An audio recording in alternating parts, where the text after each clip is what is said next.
Hello everyone, हम लोग आज डिस्कस करने वाले हैं PYQ को सॉल्व करने वाले हैं। ये 2014 से लेके 2018 तक का है और जब 1 वीक बचेगा तो हम लोग 2018 से लेके 24 तक का रिवीजन हम लोग करेंगे। ठीक है, तो अभी हम लोग 2014 से 18 तक का हम लोग सॉल्व करते हैं। ठीक है, फर्स्ट क्वेश्चन आप लोग देख रहे होगे, from among the following who has contented that the individual who could not fit did not deserve to flourish. इसे बोलता है कि ये जो आप देख रहे हो, ये सेंटेंस को आप याद रखना, could not fit did not deserve to flourish. जो फिट नहीं है वो डिज़र्व नहीं करता है रहने के लिए और फ्लरिश रहने के लिए। तो ये हर्बर्ट स्पेंसर का ये इम्पॉर्टेंट पॉइंट कोटेशन है। एंड सेकेंड है दरखाइम विच sequence of the modern society is correct. तो देखोगे कि इसका सीक्वेंस यही है कि सबसे पहले डिफ्रेंसिएशन आता है, फिर डिग्री ऑफ इंटरडिपेंडेंसी आती है कि आप एक दूसरे से इंटरडिपेंडेंस होते हो, फिर हाई मॉरल डेंसिटी आती है। High moral density it means that you are interacting with individual, आपका रिलेशन इंटरेक्शन का वो डेवलप होता है। फिर उसमें रेस्टिट्यूटिव सैंक्शन लगते हैं। ठीक है, रेस्टिट्यूटिव सैंक्शन जो है मॉडर्न सोसाइटी में होता है। फिर low volume of collective consciousness होता है। ठीक है, थर्ड क्वेश्चन है who among the following assume that the any society is compose of series of सब सिस्टम। सीरीज ऑफ सब सिस्टम ये जो है ये की पॉइंट है टालकट पार्सन का, तो आप इससे इसको याद रखना। Who among the following has identify 4 types of stage of society. तो पहला है simple, compounded, doubly compounded and triply compounded of society in the revolutionary stage. ये हर्बर्ट स्पेंसर का याद रखना है। इसी सिमिलर ही इमाइल दरखाइन का भी है, उसमें क्या डिफरेंस है वो हम लोग आगे डिस्कस करेंगे। ठीक है, आप ये याद रखना, सिंपल कम और सेकेंड है compounded, doubly compounded and triply compounded. ये 4 स्टेज है इवोल्यूशनरी स्टेज का according to Herbert Spencer. Fifth question में आप लोग देखोगे इसमें है which of the following is correct sequence of discipline according to hierarchy of science. ये बहुत ज़्यादा इंपॉर्टेंट है, अगस्त कॉम ने दिया था हायरार्की ऑफ साइंस, वो आप याद रखना। इसका जो ये इसका एक शॉर्ट फॉर्म जो है वो MPC और BS, जैसे मैथ, फिजिक्स, केमिस्ट्री, बायोलॉजी और सोशियोलॉजी। ठीक है, उसके बाद है who maintain that the study of society can not be value free. Max weber है, मैंने आपको ऑलरेडी नोट्स में बता चुकी हूँ, मैक्स वेबर वाले नोट्स में, तो वहाँ से आप देख लेना। फिर क्वेश्चन नंबर 7 पे आप आ जाओ, वहाँ देखोगे according to Weber which of the following does not contain the aspects of ideal type. Ideal type का क्या फीचर नहीं वो आपको बताना है। तो है mental construct formed by one sided एक्सेंचुएशन point of view can not be found empirically anywhere in reality. इसमें ये है कि जो मेंटल कंस्ट्रक्ट है वो फॉर्म करता है one sided एक्सेंचुएशन point of view existing in reality, empirically नहीं होता है। ठीक है, एनीवेयर इन रियलिटी ये नहीं इसमें इंक्लूडेड होगा। तो ये आप याद रखना कि आइडियल पॉइंट का ये नहीं, ये जो 3 पॉइंट और दिया गया वो है इसका की पॉइंट, तो वो आप याद रखना। ठीक है, फिर हम लोग देखते हैं विच one is not the purpose of formulating ideal type. क्या पर्पस नहीं है फॉर्मुलेट करने का आइडियल टाइप का, तो है finding solution of social problem. ये पर्पस नहीं है, ये हेल्प करता है doing empirical research, facilitating casual explanation, help in comparative analysis. इस तीनों में हेल्प करता है बट इसमें हेल्प नहीं करता, तो ये आप ध्यान रखना। ठीक है, हाँ, उसके बाद जाके which what benefit the social scientist will get if you use the Weber ideal type method. क्या बेनिफिट मिलेगा जब कोई साइंटिस्ट वेबर के आइडियल टाइप के मेथड को यूज करेंगे। ठीक है, अपनी स्टडी में। तो its function is comparison with empirical reality in order to establish its divergency and the similarity casually. तो ये इसका बेनिफिट है व्हेन अदर साइंटिस्ट और other scholar use the Weber ideal type methodology in his study। तो आप ये इसको याद रखना कि the function is comparison with empirical reality in order to establish its divergency and the similarity casually। and when we talk about November 2017 के question, तो in this you will find that first question जो है उसमें आप देखोगे who among the following has define sociology as a systematic study of collective representation. ये मैंने already email दरखाइम के की पॉइंट जो थे मैंने ऑलरेडी आप लोगों को बता चुकी हूँ। तो ये आप लोग ध्यान रखना कि की पॉइंट दिया रहे तो आप उसी से पकड़ लो, ठीक है। उसके बाद इसका इमाइल दरखाइम होगा कलेक्टिव रिप्रेजेंटेशन, ठीक है। उसके बाद who has said that the function of religious ritual is to affirm the moral superiority of the society over is individual member. तो इसमें क्या होगा इमाइल दरखाइम, ये तो डेफिनेशन आप जानते हो, ठीक है। रिलीजन को फंक्शनल बताते हैं इमाइल दरखाइम।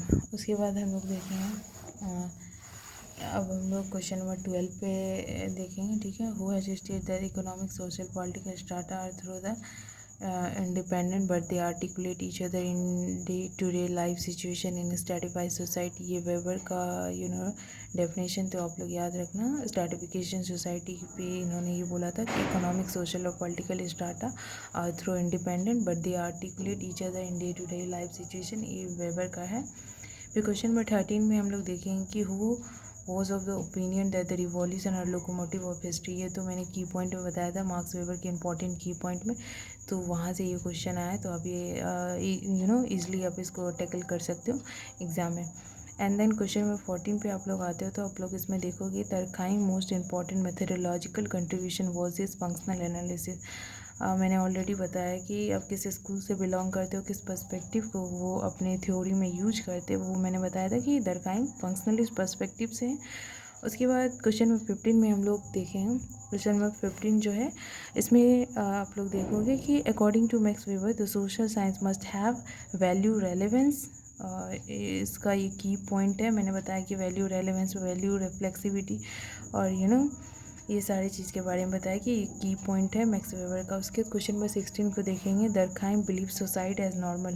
वो कहते हैं एक रेंज तक सोसाइटी जो है नॉर्मल है, यदि उससे ज़्यादा हो जाता है तो फिर वो पैथोजेनिक और वो क्या कहते हैं एबनॉर्मल हो जाता है, ठीक है।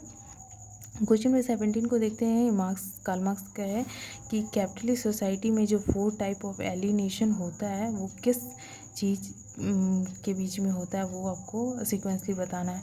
तो इसमें आप देखोगे प्रोडक्ट एक्टिविटी से होता है, वर्कर जो वर्क कर रहे हैं उन दोनों में भी एलिनेशन हो जाते हैं। जिस चीज़ को वो प्रोड्यूस कर रहे हैं प्रोडक्ट से, उससे वो एलिनेट हो जाते हैं और अपने फेलो वर्कर से भी वो क्या हो जाते हैं, एलिनेट हो जाते हैं। क्वेश्चन में 18 आप देखोगे, 18 में आप देखोगे who has argued at the methodologically social fact can be taken like a things. ये दरखाइम का की पॉइंट है कि उन्होंने सोशल फैक्ट को थिंग्स की तरह ट्रीट किया। अब हम लोग जनवरी 2017 के क्वेश्चन पे आते हैं कि इसमें किस टाइप के क्वेश्चन आए थे, वो हम लोग को देखना है। तो अभी तक मुझे लग रहा है सबसे ज़्यादा जो पूछा गया मैक्स वेबर से पूछा गया आइडियल टाइप को बहुत अच्छे से आपको देखना है। उसके बाद इमाइल दरखाइम का रिलीजन पे ज़्यादा फोकस है। अभी तक 3 जगह पे रिलीजन का आ चुका है, तो आप उसको देखो कि देखो ट्रेंड क्या चीज़ का है, किस चीज़ का क्वेश्चन आया था। कुछ जनवरी 2017 में आप देखोगे तो फर्स्ट क्वेश्चन जो आप लोग देख रहे हो इसमें ये है कि who has started at the history of society is the history of class struggle. Again Karl Marx का ये की पॉइंट और ये कोटेशन है जो आपको बाय हार्ट लर्न करना ही पड़ेगा क्योंकि ये सब फेमस है और ये डिक्टो आता है ऐसे ही आपके एग्जाम में। क्वेश्चन नंबर 20 आप देखोगे who has propounded the concept of collective representation. इसके आगे कुछ पढ़ना ही नहीं था क्योंकि collective representation, collective effervescence, collective consciousness, ये सारा कुछ जो इमाइल दरखाइम का की पॉइंट है, ठीक है।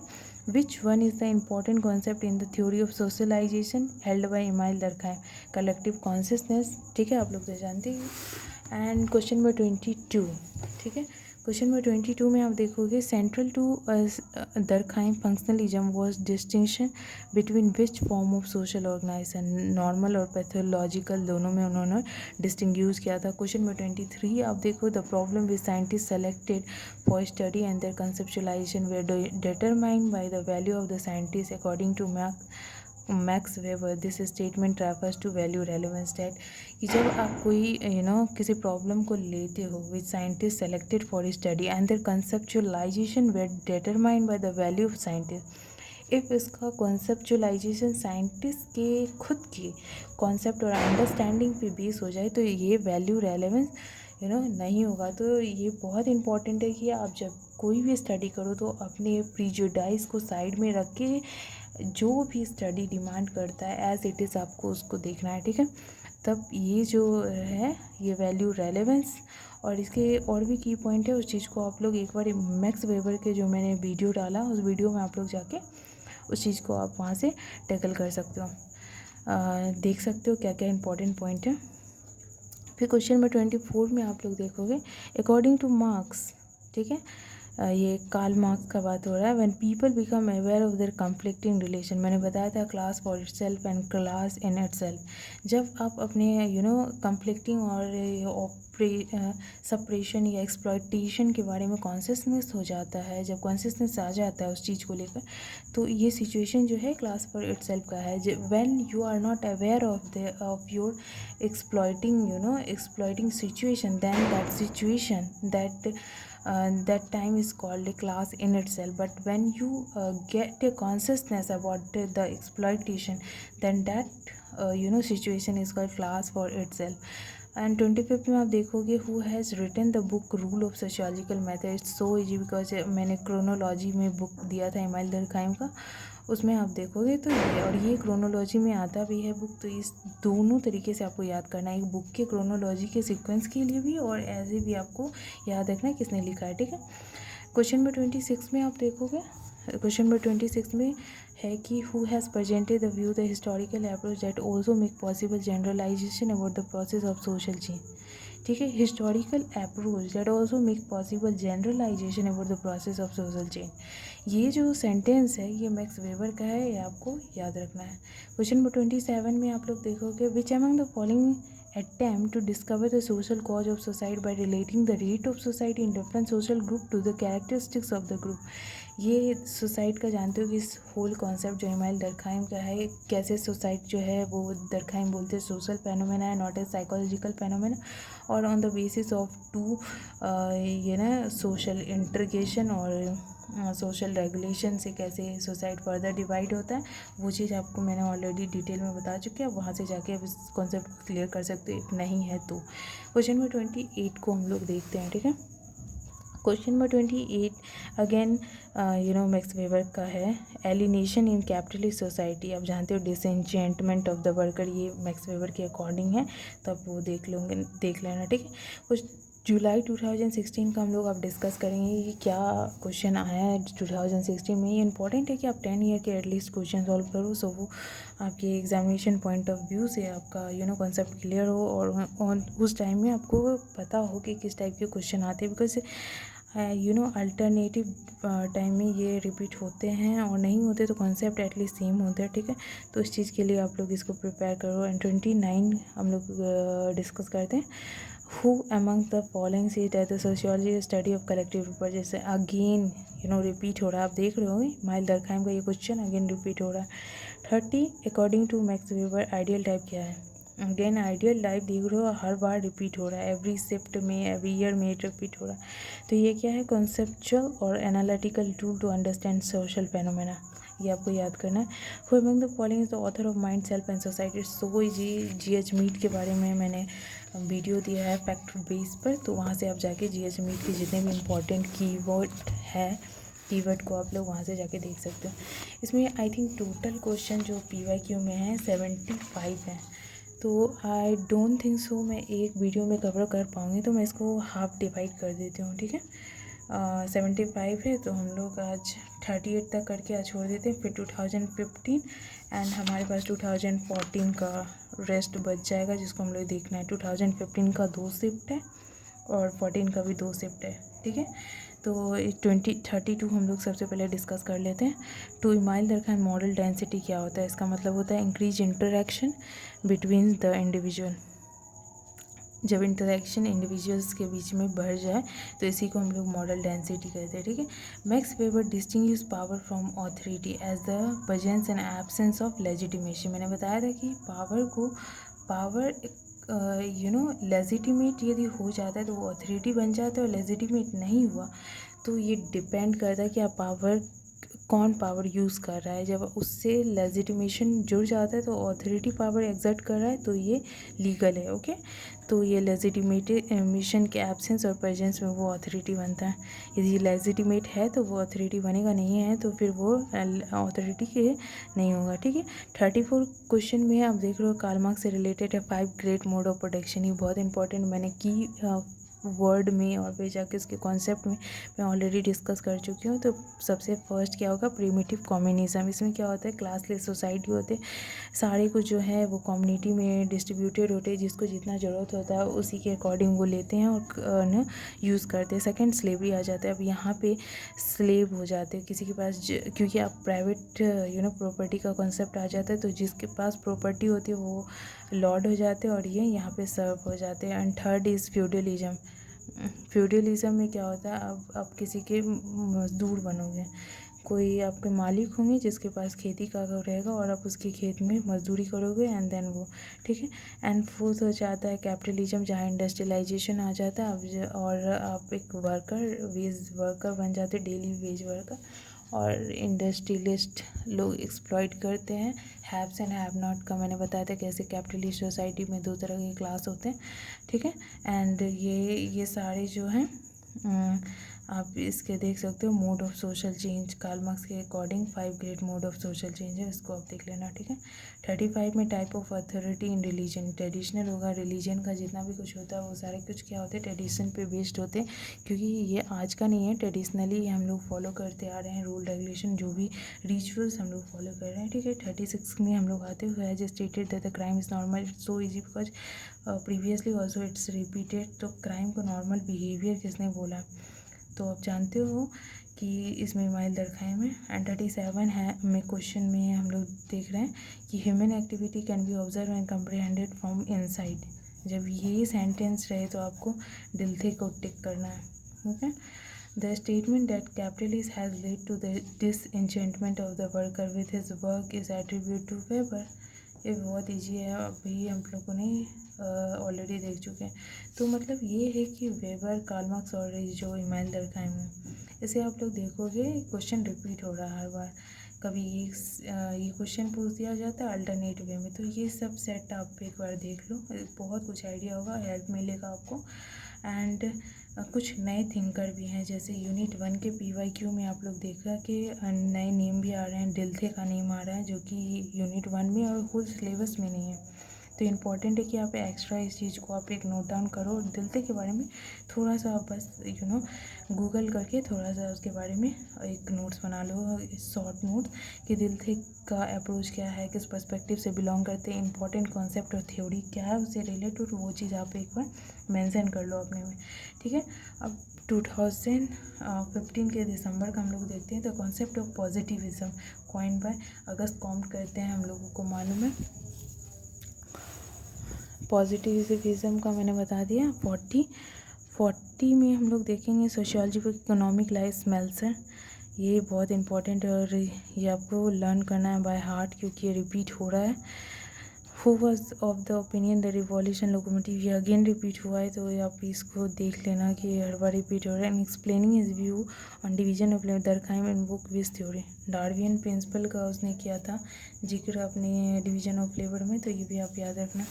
एंड अब हम लोग 43 क्वेश्चन नंबर को देखने वाले हैं। तो इसमें है of the following who has written self fulfilling prophecy, ये जो है कीवर्ड है R.K. मार्टिन का। तो आप देख रहे हो किस तरह के क्वेश्चन आ रहे हैं, आपको डेप्थ नॉलेज की ज़रूरत नहीं है, बट की पॉइंट आप एटलीस्ट आप उसको कंसीडर करो, क्योंकि टाइम बहुत कम है। आप यदि इन डेप्थ में जाओगे तो उतना टाइम नहीं है कि आप उसको कवर कर सको। तो ये बहुत इंपॉर्टेंट है कि आप की वर्ड एटलीस्ट उसके सारे थिंकर के सेपरेट करके और उसके एक नोट्स बना के उसको आप रिवाइज मल्टीपल टाइम्स करो, जिससे आप लोगों को ईजी हो क्वेश्चन सॉल्व करने में। 44 पे हम लोग चले आते हैं।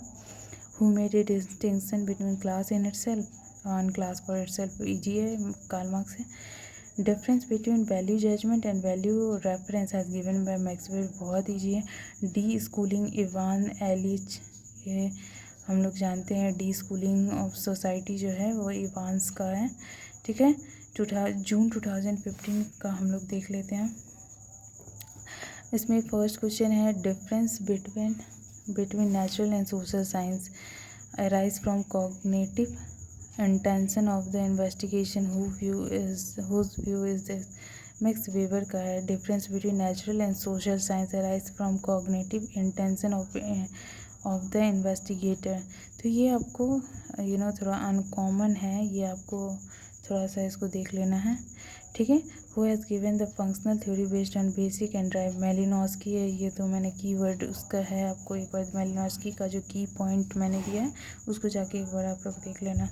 फिर 49 में the term life chance life style max Weber का है, आगे पढ़ना ही नहीं था क्योंकि ये की वर्ड है मैक्स वेबर का। क्वेश्चन नंबर 50 में आप देखिए whose name is associate with interpretative sociology, तो ये मैक्स वेबर का है, ठीक है। एंड सेकेंड फिर है who among the following thinker has propounded the theory of evolution. तो अगर काउंट करते हैं evolution, status group to Weber identify style of life, status जो है स्टाइल ऑफ लाइफ से रिलेटेड है मैक्स वेबर का जो थ्योरी है उससे, ठीक है। 53 में हम लोग देखते हैं what perspective did Auguste Comte use in the study of society. तो Auguste Comte historical perspective use करते हैं। मैंने मेथडोलॉजी, अगस्त कॉम्ट का मेथडोलॉजी क्या है उसमें मैंने बताया कि वो किस किस मेथडोलॉजी का यूज करते हैं अपने स्टडी में, तो एक बार आप वो देख लेना तो आपके कॉन्सेप्ट इससे क्लियर हो जाएंगे। एंड 54 उसमें आप देखोगे who among the following classify the stage of economic growth into 5 stage. इसमें traditional society, precondition for take off drive to maturity, ये जो आप देखोगे 5 स्टेज ऑफ इकोनॉमिक ग्रोथ, तो ये जो है रोस्टो का ये क्लासिफिकेशन है, ये आप एक बार देख लेना। एंड लास्ट क्वेश्चन ऑफ 2015 जून का जो है वो हम लोग डिस्कस करते हैं। 2014 का जो है हम लोग नेक्स्ट वीडियो में डिस्कस करेंगे, बहुत कम बच गया लेकिन हम लोग उसको बाद में डिस्कस करेंगे। 55 का देखो who among the following state that by treating to embrace all phenomena that are in any way connected with human life on purpose a will o the wisp.